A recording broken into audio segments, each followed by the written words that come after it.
దేవుని నామానికి మహిమ కలుగును గాక.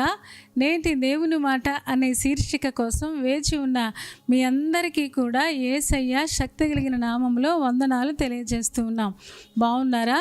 దేవుని మహాకృప, ఆయన మహా కనికరాన్ని బట్టి మరొక నూతనమైన దినం చూడడానికి దేవుడు కృప చూపించారు. ఆ గొప్ప దేవునికి మహిమ కలుగును గాక.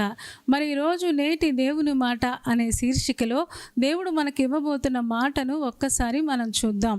కీర్తనల గ్రంథము 32వ దావీదు కీర్తన 8వ వచనం చదువుతూ ఉన్నాను. మీరు కూడా ఒక్కసారి చూడండి. నీకు ఉపదేశము చేసేదను, నీవు నడవవలసిన మార్గమును నీకు బోధించెదను, నీ మీద దృష్టి ఉంచి నీకు ఆలోచన చెప్పెదను అని కీర్తనాకారుడైన దావీదు చక్కగా చెప్తూ ఉన్నాడు. సాక్షాత్తు ఈ మాటలు యేసుక్రీస్తు ప్రభు వారే మనందరికీ చెబుతున్నట్లుగా అనిపిస్తూ ఉంది. నీ మీద దృష్టి ఉంచి నీకు ఆలోచన చెప్తాను అని దేవుడు ఈరోజు మనకి వాగ్దానం చేస్తూ ఉన్నారు.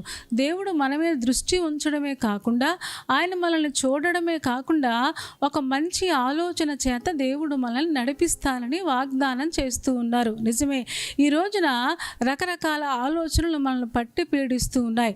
ఈ సమస్య తీరుతుందో తీరదో, లేకపోతే నా స్టడీస్ ఎలాగా, నేను ఎక్కడ చదువుకోవాలి, ఎలా చదువుకోవాలి, నా సమస్యకు పరిష్కారం ఏంటి, నేను కుడివైపు వెళ్ళాలా, ఎడమ వైపు వెళ్ళాలా, ముందుకు వెళ్ళాలా, వెనక్కి వెళ్ళాలా, తూర్పు వైపు వెళ్ళాలా, పడమర వైపు వెళ్ళాలా, దక్షిణం వైపు వెళ్ళాలా, ఉత్తరం వైపు వెళ్ళాలా అని రకరకాల ఆలోచనలతో చాలామంది విశ్వాసులు నలిగిపోతూ ఉన్నారు.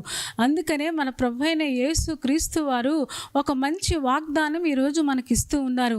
నీ మీద దృష్టి ఉంచి నీకు ఆలోచన చెప్తాను అని దేవుడు వాగ్దానం చేస్తూ ఉన్నారు. ఎందుకు అంటే ఆయన ఆశ్చర్యకరుడు, ఆలోచనకర్త, బలవంతుడైన దేవుడు, నిత్యుడగు తండ్రి, సమాధానకర్తయగు అధిపతి అని ఆయనకు పేరు పెట్టబడుతుందని మనం చదువుకున్నాం కదా.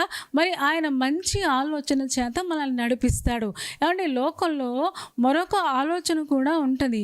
మన ఆలోచనలు వేరుగా ఉంటాయని, దేవుని ఆలోచనలు వేరుగా ఉంటాయని యెషయా గ్రంథము 55వ అధ్యాయము 8వ వచనంలో మనం చదువుతాం కదా. ఒక్కసారి ఆ మాట చూస్తారా? యెషయా గ్రంథము 55వ అధ్యాయము 8వ వచనం నేను చదువుతూ ఉన్నాను. మీరు కూడా ఒక్కసారి చూడండి. అందులో రాయబడిన మాట ఏంటి అంటే, నా తలంపులు మీ తలంపుల వంటివి కావు, మీ త్రోవలు నా త్రోవల వంటివి కావు, ఇదే యెహోవా వాక్కు అని చెప్తూ ఆకాశములు భూమికి పైన ఎంత ఉన్నతంగా ఉన్నవో ఆయన మార్గాలు, ఆయన తలంపులు అంత ఉన్నతంగా ఉన్నాయని యెషయా గ్రంథకర్త చెప్తూ ఉంటాడు. నిజమే, మనుషులంగా మనం కొంతవరకే ఆలోచించగలం, మన మేధస్సు వరకే మనం ఆలోచించగలం. కానీ దేవుని ఆలోచనలు ఆకాశాన్ని కంటే ఉన్నతంగా ఉంటాయి. మనకు అవి అర్థం కాకపోవచ్చు, కానీ దేవుడు తలంపులు నెరవేర్చడం ద్వారా మన జీవితంలో అద్భుతాలు, ఆశ్చర్య కార్యాలు జరుగుతాయనే విషయాన్ని ఈరోజు మనం నేర్చుకుంటూ ఉన్నాం. ఈ రోజున మన ప్రతి ఆలోచన దేవుని చేత మనం నడిపించబడితే తప్పకుండా మన ఆలోచనలన్నీ కూడా క్రీస్తుకు చెరపడితే తప్పకుండా మన జీవితంలో అద్భుతాలు మనం పొందుకుంటాం. అంత మాత్రమే కాదు, మనం ఆరోగ్యకరంగా కూడా మనం జీవించగలం. ఎందుకంటే మన సమస్యల కోసం మనం ఆలోచించి, లేకపోతే ఎంత ఆలోచించినా, ఎంత చింతించినా దేవుడు సహాయం చేయలేందే మనం ఏమీ చేయలేం కదా. కాబట్టి మన ఆలోచనల మొత్తాన్ని దేవునికి అప్పగిద్దాం. చాలామంది ఆలోచనలు ఎక్కువ ఆలోచించి నీరసమైపోతూ ఉంటారు. చాలామంది నెగిటివ్ యాటిట్యూడ్లోకి వెళ్ళిపోతారు, కొంతమంది డిప్రెషన్లోకి వెళ్ళిపోతారు, కొంతమంది డిస్కరేజ్మెంట్లోకి వెళ్ళిపోతూ ఉంటారు, చాలామంది డిస్టర్బ్ అయిపోతూ ఉంటారు. ఈ ఆలోచనల వల్లే చాలామంది అనారోగ్యాలు కూడా చాలామందికి ఆలోచనల వల్లే వస్తూ ఉంటాయని చాలామంది సైకాలజిస్టులు చెప్పడం కూడా మనం విన్నాం. ఈ రోజున విశ్వాసులుగా దేవుని చేత మనం నడిపించబడగలిగితే, దేవుని ఆలోచన చేత మనం నడిపించబడగలిగితే తప్పకుండా మనకు మంచి ఆరోగ్యం ఉంటుంది. అలాగే అంత మాత్రమే కాదు, మనశ్శాంతి నెమ్మది కూడా మనకు ఉంటుంది అనే విషయాన్ని ఈరోజు మనం నేర్చుకుంటూ ఉన్నాం. ఆయన మనకు ఉపదేశం చేస్తాడంట. అంత మాత్రమే కాదు, ఆయన మనం నడవాల్సిన మార్గంలో మనం నడిపిస్తాడు అంట. లోకంలో మరొక ఆలోచన కూడా ఉంది కదా. అందుకనే కీర్తనాకారుడు 1వ అధ్యాయంలో రాస్తారు కదా, దుష్టుని ఆలోచన చొప్పున నడువక, పాపుల మార్గమున నిలువక, అపహాసకులు కూర్చుండు చోటను కూర్చుండక అని చెప్పడం మనం చూస్తూ ఉంటాం. అంటే దుష్టుడు కూడా తన ఆలోచనలు చెప్పి మనల్ని దేవుని చిత్తము నుంచి, దేవుని తలంపుల నుంచి మనల్ని బయటికి లాగే ప్రయత్నం చేస్తాడు. మంచి ఆలోచనల చేత కాకుండా చెడ్డ ఆలోచనల చేత నడిపించి పాపపు మార్గంలోకి వెళ్ళేలాగా, అంత మాత్రమే కాదు అపహాసకుల మార్గంలోకి వెళ్ళి తద్వారా నరకానికి వెళ్ళే మార్గంలోకి మనల్ని నడిపించి వాడు సంతోషపడుతూ ఉంటాడు. అందుకనే ఒక విశ్వాసిగా దేవుని ఆలోచనల చేత మనం నడిపించబడాలి అని దేవుడు కోరుకుంటూ ఉన్నాడు. ఎందుకని ఆయనకు మంచి పేరుంది, ఆలోచనకర్త అని మంచి పేరు ఆయనకుంది. ఒక మంచి ఆలోచన కావాలి అంటే మనం మోకాళ్ళు వేసి ప్రార్థిస్తే, ఆయన ఉపదేశాలు వింటే తప్పకుండా దేవుడు మంచి ఆలోచన చేత మన మార్గాలలో, మంచి మార్గాలలో ఆయన మనల్ని నడిపిస్తాడు అనే విషయాన్ని మనకు చెప్పడం ఈరోజు మనం నేర్చుకుంటూ ఉన్నాం. అందుకనే అదే యెషయా గ్రంథం 26వ అధ్యాయము 7వ వచనం కూడా మనం చదువుదామా? ఒక్కసారి చూడండి. అందులో వ్రాయబడిన మాట ఏంటి అంటే, నీతిమంతులు పోవు మార్గము సమముగా ఉండును, నీతిమంతుల త్రోవను నీవు సరళము చేయుచున్నావు అని యెషయా గ్రంథకర్త రాస్తూ ఉన్నాడు. నీతిమంతులు పోయే మార్గం అంట సమంగా ఉంటుందంట. అది వంకర మార్గంగా ఉండదు, వంకర త్రోవలు ఉండవు. దేవుడే ఆ మధ్యలో వచ్చే ప్రతి దానిని కూడా సరిచేసి చక్కగా ఒక విశ్వాసిని ఆ మార్గంలో నడిపిస్తాడన్నమాట. మనం నీతిగా, నిజాయితీగా ఉండగలిగితే చాలు, తప్పకుండా మన చేయి పట్టుకొని ఆయన మనల్ని నడిపిస్తాను అని వాగ్దానం చేస్తూ ఉన్నారు. నీతిమంతుల త్రోవను ఆయన సరళం చేస్తున్నాడు. అంటే మధ్యలో రాళ్ళు వచ్చినా, రప్పలు వచ్చినా, ముళ్ళ కంపలు వచ్చినా, ఒకవేళ గచ్చపదలున్నా అవన్నీ కూడా దేవుడు మనకు ముందుగా వెళుతూ ఆ మార్గాన్ని సరళం చేసి చక్కగా సమమైన మార్గంలో దేవుడు మనల్ని నడిపిస్తానని ఈరోజు మనకు వాగ్దానం చేస్తున్నాడు. కాబట్టి ఒక మంచి ఆలోచన కావాలి అంటే వాక్యం చదువుకోవాలి. అంత మాత్రమే కాదు, దేవుని పాదాల దగ్గర మనం మోకరించగలిగితే పరిశుద్ధాత్మ ద్వారా మనం గైడ్ చేయబడతాం. చక్కగా మంచి త్రోవలోనికి ఆయన నడిపిస్తాడు. ఈ రోజున చాలామంది రకరకాల ఆలోచనలతో మైండ్ అంతా డైవర్ట్ అయిపోతుంది, ఆ మైండ్ అంతా నిండిపోతుంది. ఏం చేయాలో తెలియక చాలామంది ఆత్మహత్య ప్రయత్నాలు చేసుకోవడం కూడా మనం వింటూ ఉన్నాం. ఎందుకంటే మనం ఆలోచించినా మనం ఏమీ చేయలేం, కానీ ఆలోచనకర్త అయిన ఆయన చేతికి మన ఆలోచనను అప్పగించగలిగితే తప్పకుండా ఆయన మంచి మార్గంలో మనల్ని నడిపిస్తాడు అనే విషయాన్ని ఈరోజు మనం నేర్చుకుంటూ ఉన్నాం. చూద్దామా? అందుకనే సామెతల గ్రంథకర్త రాస్తారు కదా, 11వ అధ్యాయము 14వ వచనంలో చక్కని మాట ఆయన రాస్తారు. ఆయన సొలొమోను, ఆయన పేరు సొలొమోను కదా, ఆయన మంచి జ్ఞాని అయి ఉండి ఆయన చక్కని మాట చెప్తున్నాడు. ఏమని చెప్తున్నాడంటే, నాయకులు లేని జనులు చెడిపోతారు, ఆలోచనకర్తలు అనేకులుండుట రక్షణకరము అని చెప్పడం మనం చూస్తాం. ఎందుకంటే ఆ రోజుల్లో ఆయనకు ఆలోచన చెప్పేవాళ్ళు లేకపోవడం వలనే ఆయన వృద్ధాప్యంలో ఆయన చాలా దిగజారిపోయినట్లుగా, ఆత్మీయంగా వెనక్కి వెళ్ళిపోయినట్టుగా మనం చూస్తూ ఉన్నాం.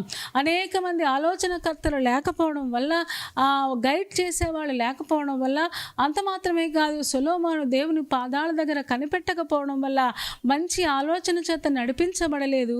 అందుకనే తన జీవితంలో, వృద్ధాప్యంలో తన జీవితం వెనక్కి వెళ్ళిపోయినట్లుగా, ఆత్మీయంగా వెనక్కి దిగజారిపోయినట్లుగా మనం చూస్తూ ఉన్నాం. అందుకనే ఆయనే అనుభవంతో రాస్తూ ఉన్నాడు, ఆలోచనకర్తలు అనేకులుండుట రక్షణకరం అని చెప్తూ ఉన్నాడు. మన తల్లిదండ్రులు మనకు మంచి ఆలోచనకర్తలుగా ఉండగలిగితే, మన దైవజనులు మనకు మంచి ఆలోచనకర్తలుగా ఉండగలిగితే, మన ఇంట్లో పెద్దవాళ్ళు మనకు మంచి ఆలోచనకర్తలుగా ఉండగలిగితే తప్పకుండా వారి ఆలోచనను గౌరవిద్దాం. వారి ఆలోచన చొప్పున మనం చేయగలిగితే తప్పకుండా చాలా నష్టాన్ని మనం పొందకుండా మంచి మార్గంలో నడిపించబడతాం. ఈ రోజున అంతా అయిపోయిన తర్వాత, ఆరోగ్యం పోయాక, లేకపోతే ఆ డబ్బులన్నీ పోగొట్టుకున్నాక, చాలాసార్లు మనశ్శాంతి కోల్పోయిన తర్వాత చాలాసార్లు దేవుని దగ్గరకు వస్తూ ఉన్నారు. అయినా సరే దేవుడు తన యొద్దకు వచ్చేవారిని ఎంత మాత్రం త్రోసివేసేవాడు కాదు. కానీ చాలామంది నష్టపోతున్నారు. ఎందుకు అంటే చాలామందిని గైడ్ చేసేవాళ్ళు లేకపోవడం వల్ల, దుష్టుని ఆలోచన చొప్పున నడవడం వల్ల, చాలాసార్లు మంచి మార్గంలో వెళ్ళకపోవడం వల్ల చాలా నష్టాన్ని మనం ఎదుర్కొంటూ ఉన్నాం. అందుకనే ప్రతి ఒక్కరికి కూడా ఒక మంచి ఆలోచనకర్త అవసరము. అందుకనే నేరుగా ఆ తండ్రి అయిన దేవుడు ఆయన కుమారుడైన యేసు క్రీస్తుని లోకంలోకి ఒక మంచి ఆలోచనకర్తగా ఆయన పంపించాడు. ఎవరైతే ఆయన ఆలోచన చొప్పున చేస్తారో ఆ ఆలోచన తప్పకుండా వారి జీవితంలో వెలుగుని తీసుకొస్తుంది. ఆ ఆలోచన ద్వారా వారు ఈ లోకంలో ఊరేగించబడతారు. మనందరికీ తెలుసు, మత్తయి సువార్త 1వ అధ్యాయము 20వ వచనం మనం చూడగలిగితే అక్కడ యోసేపు ఆలోచిస్తూ ఉన్నాడంట. చూడండి, అతడు ఈ సంగతులను గూర్చి ఆలోచించుకొనుచుండగా ఇదిగో ప్రభు దూత స్వప్నమందు అతనికి ప్రత్యక్షమై, దావీదు కుమారుడవైన యోసేపు, నీ భార్య అయిన మరియను చేర్చుకొనుటకు భయపడకము, ఆమె గర్భము ధరించినది పరిశుద్ధాత్మ వలన కలిగినది అని చెప్పడం మనం చూస్తూ ఉన్నాం. అప్పటికే ప్రదానం చేయబడింది మరియ అనే కన్యకకు, యోసేపుకు కూడా. ఏమంటే ప్రదానం చేయబడింది అంటే అర్థం మనందరికీ తెలుసు కదా. యూదుల వివాహ చట్టం ప్రకారంగా వాళ్ళకి వివాహం అయిపోయినట్టే. కానీ ఈ లోపలనే మరి ఆ నోట ఈ నోట గర్భవతి అని యోసేపుకు తెలిసిందేమో. అతడు ఈ సంగతులను గురించి ఆలోచిస్తూ ఉన్నాడు. ఇప్పుడు నేను ఏం చేయాలి, ఏ మార్గంలో వెళ్ళాలి, వదిలేద్దామా, రహస్యంగా వదిలేద్దాం, మంచోడు కాబట్టి రహస్యంగా వదిలేద్దాం అనుకుంటున్నాడు. అదే ఈ రోజుల్లో వాళ్ళైతే భార్యని కానీ భర్తని కానీ వాళ్ళు తప్పు చేశారు కాబట్టి అందరి ముందు నిలబెట్టి వాళ్ళ తప్పును బట్టబయలు చేస్తాము, అందరికీ తెలిసేలా చేస్తాము అని అనుకుంటారు ఈ రోజుల్లో మనుషులైతే. కానీ అతను నీతిమంతుడు కాబట్టి దేవుడు ఎన్నుకున్న వ్యక్తి ఎంత మంచోడో చూసారా. ఏమండి, రహస్యంగా విడనాడాలని ఉద్దేశించుకున్నాడంట. ఎందుకులే, ఆమె తప్పు చేస్తే ఆమె చూసుకుంటుంది, నాకెందుకులే అని ఆమెను వదిలేద్దాం ఎవరికి చెప్పకుండా అని అనుకున్నాడంట. ఒకవేళ నలిగిపోతూ ఉన్నాడు, ఏం చేద్దాం. ఏమంటే బయటికి వెళ్తే ఒకవేళ ఆ నోట ఈ నోట వింటూ ఉంటే అందరూ ఒకవేళ యోసేపుని ఏంటయ్యా నీ భార్య ఇలా చేసిందేంటి, అదేంటి, ఇలాంటి వాళ్ళని ధర్మశాస్త్రం ప్రకారంగా రాళ్ళేసి చంపాలి కదా, ఏంటి నీ జీవితం అలాగైపోయిందేంటి. అలా ఒకవేళ కుటుంబం లేకపోతే బంధువులు ఫ్రెండ్స్ వీళ్ళందరూ ఒకవేళ వాళ్ళందరినీ కూడా యోసేపును చాలా ఇబ్బంది పెట్టి ఉండొచ్చు. అలాంటి పరిస్థితుల మధ్యలో ఏం చేయాలో తెలియటం లేదు. తన ఆలోచనలన్నీ కూడా ఎలాగొస్తున్నాయంటే ఎలాగైనా వదిలేద్దాం అనుకుంటున్నాడు. కానీ దేవుడు వదిలేయడం కోసం అతన్ని ఎన్నుకోలేదు కదా. ఏమంటే దేవుడు వాడుకుందామన్న మనిషిని ఎప్పుడు కూడా సాతానుడు డిస్టర్బ్ చేస్తాడు. ఇదే మనకు తెలిస్తే మనం డిస్టర్బ్ అవ్వకుండా ఉంటాం. దేవుడు నిన్ను వాడుకుందాం అనుకుంటే, దేవుడు నిన్ను ఉపయోగించుకుందాం అనుకుంటే, రాబోయే రోజుల్లో ఒక గొప్ప పేరు నీకు ఇద్దాము అనుకుంటే తప్పకుండా సాతానుడు ఎలాగైనా ఆ తలంపుల నుంచి ఆలోచన నుంచి నిన్ను దేవుని చిత్తము నుంచి వేరు చేసి నీ ఆలోచన డిస్టర్బ్ చేసి ఎలాగైనా దేవుని చిత్తానికి దూరంగా నెట్టివేయడానికి వాడు ఎప్పుడు ప్రయత్నం చేస్తూనే ఉంటాడు. దేవుడు యోసేపును వాడుకుందాం అనుకున్నాడు, మరియను వాడుకుందాం అనుకున్నాడు. ఈ రోజున ప్రపంచ దేశాలకు ఆదర్శంగా ఉంచుదామని దేవుడు ఒక మంచి తలంపుతో వారిద్దరిని ఎన్నుకుంటే దేవుడు నెమ్మదిగా సాతానుడు నెమ్మదిగా యోసేపును డిస్టర్బ్ చేయడం ప్రారంభించాడు. ఆ రాత్రి పడుకుంటే ఒకవేళ నిన్న వాళ్ళు అలాగంటారు, వీళ్ళ బంధువులు ఇలాగంటారు, లేకపోతే ఇలాగ అందరి ముందు నీకు అవమానం జరుగుద్ది అని రకరకాల తలంపులతో ఎంత నలిగిపోయి ఉంటాడో. ఎంత మంచోడు కాబట్టి అంటాడు, నేను రహస్యంగా విడిచిపెట్టేద్దామని అనుకున్నాడు తప్ప ఆవిడ బయట అందరి ముందు ఆమె తప్పును బయట పెడదామని అస్సలు అనుకోలేదు. ఏమంటే మనకైతే రకరకాల ఆలోచనలు వస్తాయి. ఏమండి, నేను ఎంత మంచోడిని కదా, లేదా ఎంత మంచి పని చేశాను కదా, నాకే జీవితం జీవితంలో ఎందుకు ఇలాంటి బాధలు వస్తున్నాయి, ఎందుకు ఇన్ని కష్టాలు వస్తున్నాయి, ఎందుకు ఇన్ని వేదనలు వస్తున్నాయి అని మనం డిస్టర్బ్ అయిపోతూ ఉంటాం. ఈరోజు చాలామంది విశ్వాసులు అలాగే ఆలోచిస్తున్నారు. నేను ఎంత మంచి పని చేశాను కదా, ఇంత చేస్తే నాకు ఎప్పుడు కూడా నిందలే వస్తూ ఉన్నాయి, ఎప్పుడు చూసినా నాకు ఎదురీత అయిపోతుందని చాలామంది బాధపడడం మనం చూస్తూ ఉంటాం. దుష్టుడైన సాతాను ఎలాగైనా డిస్టర్బ్ చేసి డిస్కరేజ్మెంట్లోకి, డిప్రెషన్లోకి, అంత మాత్రమే కాదు చాలాసార్లు ఆత్మహత్య ప్రయత్నాల్లో కూడా వాడు తీసుకుని వెళ్ళి ఏదోలాగా మనల్ని ఎలాగైనా నరకానికి ఈడ్చుకొని పోవాలని వాడు ఎప్పుడూ ప్రయత్నం చేస్తూనే ఉంటాడు. ఒక్క మాట చెప్పాలంటే రహస్యంగా విడనాడ ఉద్దేశిస్తున్నాడు అంటే అర్థం ఏంటి అంటే డైవర్స్ ఇచ్చేద్దాం అనుకుంటున్నాడు.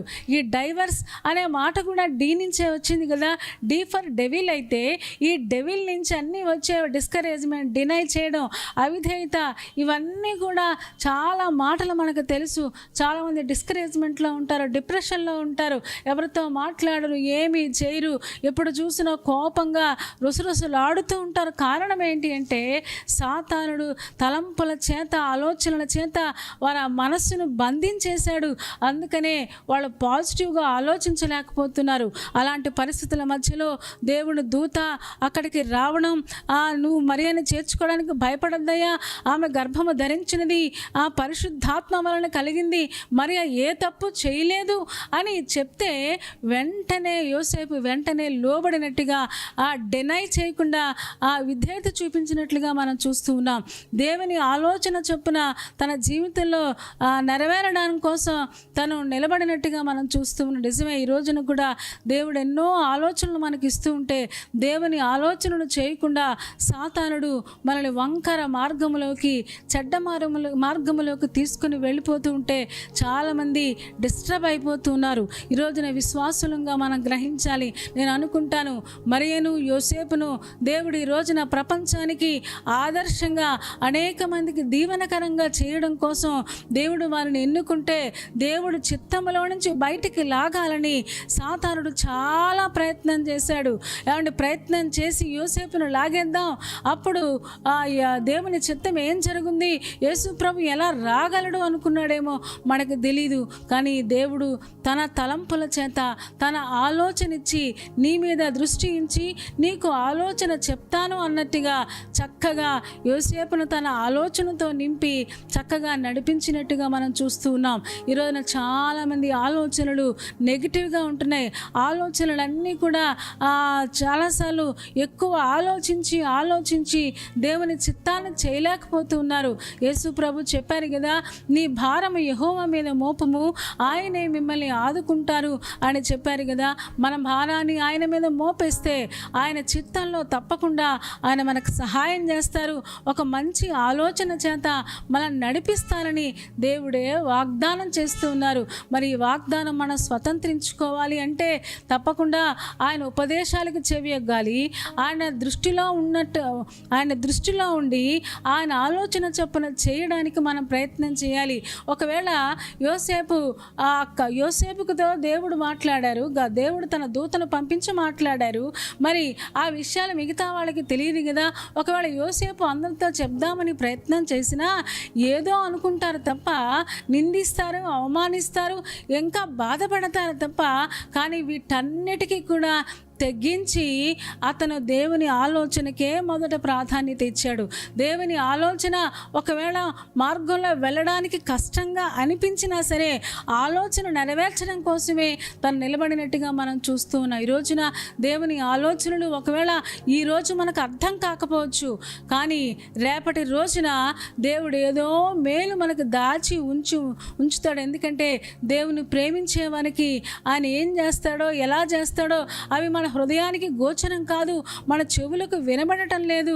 ఏమంటే ఈ రోజున ఆ చెవులకు వినబడనంత మాత్రాన ఆయన ఏదో తక్కువ చేస్తాడని కాదు, కానీ దేవుడు యోసేపును ఊరేగించడానికి, ఈ రోజున ఆ కుటుంబాన్ని అనేక మందికి దీవెనకరంగా చేయడం కోసం ఒక మంచి ఆలోచన చేత దేవుడు నడిపించాడు. ఈ రోజున యవనస్తులుగా, పురుషులుగా, స్త్రీలుగా ఈ రోజున అనేక మంది డిస్టర్బ్ అయిపోతూ ఉన్నారు. దేనికి డిస్టర్బ్ అవ్వద్దు, ఏం చెయ్యాలి అని అనుకుంటూ ఉన్నారా? దేవుని పాదాల దగ్గర మోకరించగలిగితే, ఒకవేళ ఆలోచనకర్తలు మన ఇంటిలో ఆత్మీయంగా ఎదిగిన వారు ఉంటే వారి దగ్గర ఆలోచన తీసుకుంటే తప్పకుండా మనం సక్సెస్ఫుల్గా మనం ముందుకు సాగిపోగలం. మరి అలా చేయడానికి పరిశుద్ధాత్మ దేవుడు మనందరికీ సహాయం చేయునుగాక. తలలు వంచండి, కళ్ళు మూసుకోండి, చిన్న మాట ప్రార్థన చేద్దాం. పరిశుద్ధుడా, ప్రేమ కలిగిన మా తండ్రి, నీ పాదాలకు వందనాలు, స్తోత్రాలు చెల్లిస్తూ ఉన్నాం.